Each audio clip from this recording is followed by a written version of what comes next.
Paul's letters, the purpose. My name is François Blanchette, and I welcome all of you once again to our series on the Apostle Paul. If you were with us for the previous videos, you certainly noticed a change in the cover page for this video, and I'll explain why. We studied Paul in the past 19 videos. So before, during, and after his conversion, we followed him throughout most of the Roman Empire where he was preaching. And we saw him having some great successes. Some part he was even stoned to death. Paul has been through a lot, but he has never backed out or backed down of preaching the gospel. We know that part of his mission to proclaim the good news of Jesus Christ, Paul also set up churches in Galatia, in Philippi, Thessalonica, Corinth, and Ephesus. Paul was certainly a brilliant orator and a charismatic figure. And the Bible tells us that he studied extensively the scripture, and he possessed a comprehensive knowledge of the Hebrew scriptures, and he could quickly win over key people to the Christian message.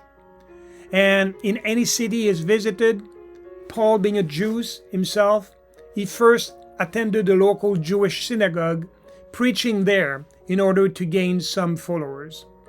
And many of the first established churches were a mix of those Jewish people converting to Christianity and the non-Jewish people called the Gentile. So there was a mix of both Jews and Gentile converts, and we're going to see the implication of that.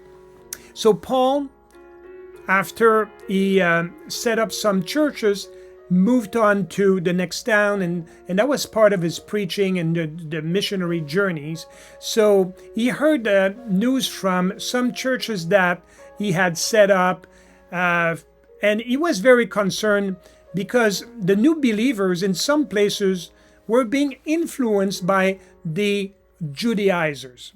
The Judaizers were Jews who thought that salvation required keeping the law of Moses, especially circumcision, in addition to believing in Jesus. We can read that, for example, in Galatians 2:14. So these Judaizers were preaching wrongly that one must work in addition to what Jesus had done for them. So Paul, who could not be everywhere at the same time, started to write letters. And he wrote letters to clarify what he had initially taught them, that salvation was by faith alone, through the grace of God, and it was extended to anyone who believed. An example of a verse is in Ephesians 2, 8, and even 8 and 9, where you can see Paul confirming this. For example, in his letter to the Galatians believers, Galatians 1, 6-9, Paul was dismayed at the way that they were so easily influenced away from the truth of the gospel, and he was adamant that salvation is not dependent on human works. So Paul said in Galatians 1, "I am astonished that you are so quickly deserting the one who called you to live in the grace of Christ and are turning to a different gospel, which is really no gospel at all." Evidently, some people are throwing you into confusion and are trying to pervert the gospel of Christ. But even if we or an angel from heaven should preach a gospel other than the one we preach to you, let them be under God's curse. As we have already said, so now I say it again. If anybody is preaching to you a gospel other than what you accepted, let them be under God's curse. This is what Paul was telling the believers.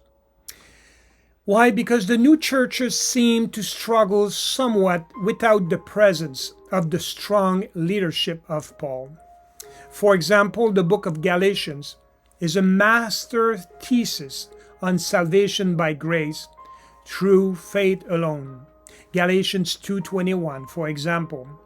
So those today in nowadays, in our times, who try to add to the sufficiency of Christ's death and resurrection with their own works would benefit from studying the letter to Galatians. Paul wrote those letters to realign the churches to his original teachings, as he could not keep going back to each church or be everywhere at once. But all his written communication supported that salvation is from the grace of God through faith in Jesus Christ alone. The first part of my series on the Apostle Paul, as I said earlier, the first 19 videos, took us through Paul's life from before and after his conversion, then his mission trips, all the way to being transferred to Rome as a prisoner. But that new part, the second part of our series, will focus on the study of his written communications. If you have watched the series so far, you will appreciate its continuity, which deals with the teaching of God's message through the letters of Paul. Thank you once again for watching, and hopefully I'll see you soon. God bless you.